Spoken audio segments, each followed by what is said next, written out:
자, 어제 대구를 방문한 한동훈 후보 당원들에게 아주 큰 환영을 받았다고 합니다.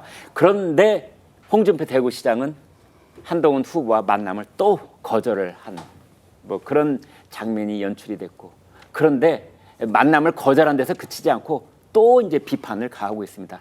자, 최지원 기자, 어떤 얘기들이 오갔습니까? 네, 이 홍준표 대구시장이 어제 국정농단 정치 수사로 한국 보수우파 진영을 괴멸시키기 위해서 무자비하게 망나니 칼날을 휘두르던 그 시절을 화양연화라고 막말하는 사람이 이 당의 대표를 하겠다고 억지를 부린다 이러면서 희대의 정치 코미디다 이렇게 한동훈 전 위원장을 직격했습니다.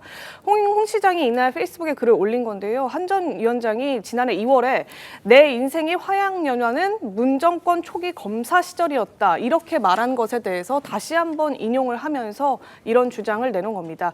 특히 어제 같은 경우에는 한 전 위원장이 공식 선거운동을 돌입하면서 대구를 직접 방문했던 날이기도 하잖아요. 이 날짜에 맞춰서 홍 시장이 그를 추종하는 보수우파 레밍 집단도 어처구니가 없다 이렇게 비판을 하면서 레밍이 뭐죠? 그러니까 뭐 쫓는 쥐를 뜻하는 게 들쥐를 레밍이라고 했죠, 참. 하잖아요. 네. 그런 이제 주변에 있는 사람들까지도 같이 비판을 하면서 그때 그러니까 국정농단 수사 당시에 소환된 보수우파 진영 인사가 1000여 명에 달했고 수백 명이 구속되고 5명이 자살하는 지경에 이르렀다 이러면서 문재인을 등에 업은 철부지 정치 검사의 난동이었다 이런 부분도 강조하기도 했습니다. 그렇군요. 저 레밍이란 단어는 사실은 우리나라에서는 매우 민감한 단어 중에 하나입니다.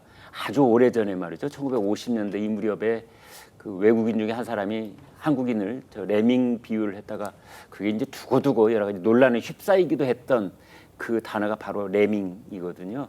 이제 근데 그것을 홍준표 대구시장이 한동훈 전 비대위원장을 이제 비판을 하면서 그 지지자들까지도 이제 그런 표현을 썼다. 지금 여기까지 소식이 전해지고 있는 상황입니다. 최재원 기자, 그런데 장해찬 저 국민의힘 최고위원이 이제 말을 뭐 여러 부분에서 하기 시작한 것 같아요. 예, 사실상 이 장해찬 전 최고위원 같은 경우에 대표적인 윤석열 대통령 측 인사로 꼽히고 있는데 네. 지난 총선에서 낙선한 이후에 사실상 언론 인터뷰는 한 적이 없었거든요. 네. 그런데 오늘 오전에 SBS 라디오에 출연해서 처음으로 이제 입장을 밝히는 자리를 가졌습니다. 네. 이 자리에서 장 전 최고위원이 아주 공격적으로 공세적으로 한 전 위원장을 비판을 했는데요. 네. 대표적으로 얘기한 게 영심이었습니다. 영심을 두 가지로 표현했는데 영남 민심이 첫 번째로 영남 민심이 예전처럼 뜨겁지 않다 이렇게 얘기를 했거든요. 한동훈 위원장을 향해서 뜨겁지 않다. 네, 어제 한 전 위원장이 대구를 방문했는데 이전에 비대위원장 시절, 그러니까 총선 때 영남을 방문했을 때와는 사뭇 분위기가 달랐다 이렇게 네. 지적을 했습니다.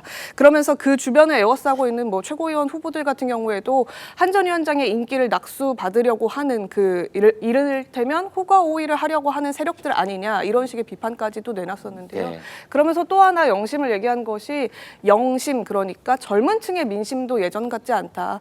20, 30대 지지층은 한동훈 전 위원장보다 홍준표 대구시장을 더 좋아한다. 이러면서 다소 이제 강한 수위의 한 전 위원장을 향한 비판 발언들을 내놨습니다. 네.